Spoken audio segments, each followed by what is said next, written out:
میں نے یہ عرض کیا کہ اگر عمومی طور پر ہمارے ہاں علماء کرام کا چونکہ علم حدیث سے بہت زیادہ تعلق نہیں ہوتا، ہم جب حدیث پر پہنچتے ہیں تو اس وقت اتنی بڑی بڑی کتابیں ہوتی ہیں، وہ اصول و ضوابط ہمارے سامنے رہتے نہیں ہیں۔ کسی بھی موضوع روایت کو سمجھنے یا پہچاننے کے 3 آسان اصول سمجھ لیجئے۔ نمبر 1، اس روایت کے الفاظ بالکل بازاری ہوں گے، جیسے جب آپ اس کو سنیں گے تو ان الفاظ میں آپ علیہ الصلوۃ والسلام کی ذات جن کو جوامع الکلم عطا فرمایا گیا ہے، وہ جوامع الکلم والی بات نہیں ہوگی۔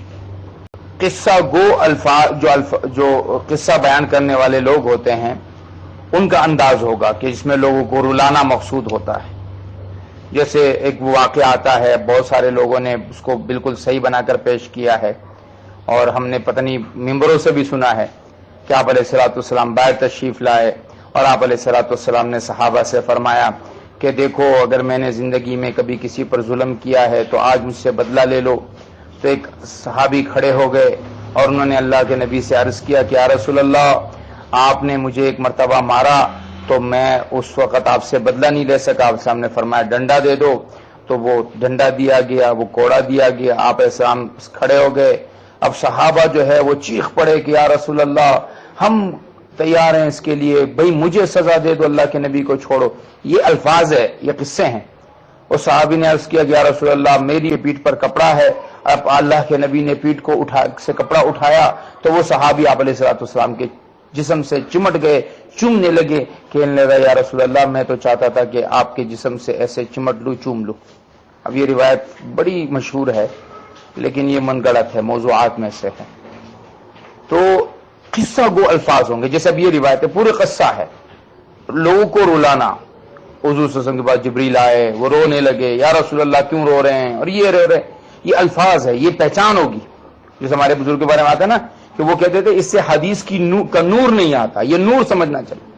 اور تیسری بات یہ ہوگی کہ بہت چھوٹے عمل پر، بہت ہی معمولی عمل پر اتنی بڑی فضیلت، جیسے وہ ایک آج کل ایک وہ آڈیو چلی ہوئی ہے کہ فاطمہ سے حضور صلی اللہ علیہ وسلم نے فرمایا کہ وطروں کے مابین جو ہے وہ تم جو ہے سبوحن قدوسن رب الملائکۃ والروح پڑھو، اور جناب والا تمہارے جو ہے وہ 1000 حجوں کا اجر ملے گا، 1000 اس کا اجر ملے گا، 1000 اس کا اجر ملے گا۔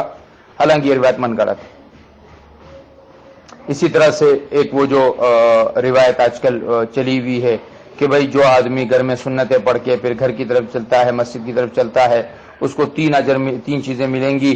ایک وہ یہ ہے کہ تقل المنازعۃ بین اہلہ، اس کے گھر والوں کے مابین جو ہے وہ اس کے گھر میں کبھی جھگڑا نہیں ہوگا۔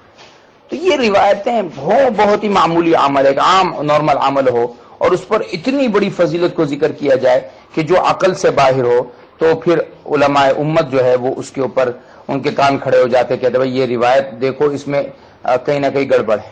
ہاں اگر وہ روایت کہیں سے ثابت ہو تو الگ بات ہے، اس کے لیے پھر یہ ہے کہ ہمیں مضبوط حوالہ چاہیے ہوتا ہے۔ تو یہ 3 بڑی نشانیاں میں نے آپ کو عرض کر دی۔ ایک، الفاظ اس کے بہت ہی کمزور ہوں گے۔ نمبر 2، اس میں قصہ گو الفاظ ہوں گے، قصہ بیان کرنے والوں کے، جس میں چھوٹے عمل پر بہت بڑی فضیلت کو ذکر کیا